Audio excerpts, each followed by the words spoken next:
Is today's Christianity more or less diverse than shortly after Jesus' death? Hello, and welcome to my ex-Christian Bible study bonanza. I am here to help you deconstruct. We're diving into the textbook, The New Testament, by Dr. Bart D. Ehrman, ex-Christian and biblical historian.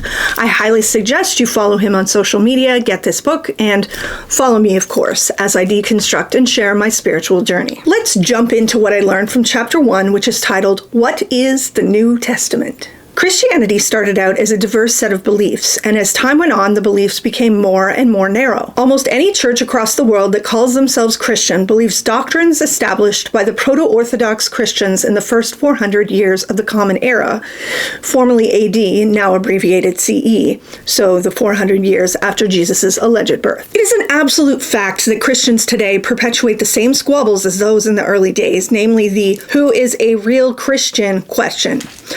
You've seen it, I've seen it, we've all gotten comments about it. Real Christians don't act that way, so why are you criticizing all Christians? I'm going to break it to you.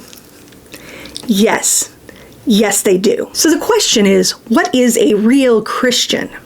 My definition, which you're free to disagree about, but that's what we use here on my page, is anyone who, 1, says they follow Jesus, and 2, calls themselves a Christian. I do not accept the no true Scotsman fallacy.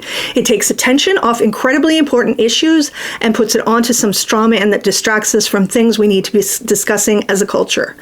No, thank you. In the early days of Christianity, there were varied beliefs, but in the textbook, Dr. Ehrman highlights 3 main groups whose beliefs differ from what we today think of as Christians. First were the Ebionites. The Ebionites believed Jesus was an amazing man chosen by God, but that he wasn't divine.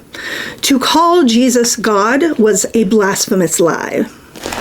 And Paul, who allegedly wrote 13 books of the current-day Bible, was the worst kind of heretic. I can kind of relate to these guys because even as an ex-Christian, I sort of believe both those things. Jesus isn't God, Paul is an asshole. The most important part of the Ebionites' belief was that to become a Christian, you first had to become Jewish. After all, in Matthew 5:17, Jesus says, "Do not think that I have come to abolish the law or the prophets. I have not come to abolish them, but to fulfill them." Oops. Just a second, there was no New Testament back then. I bring that verse up to show that some of these heretical beliefs made it into the Bible, which further helps us deconstruct what we were taught since we're seeing the emperor's clothes. So we've got the Ebionites who say that Jesus was chosen and you need to become Jewish to become Christian. Then we have the Marcionites. The Marcionites built their platform around anti-Semitism, which definitely made it into current-day Christianity. They went on and on about the Hebrew Bible portraying an evil, vengeful God, and the God of the New Testament being all, God is love and light. By the way, that means they believed in 2 gods, not 1. And what about Jesus? Well, Jesus didn't have a body.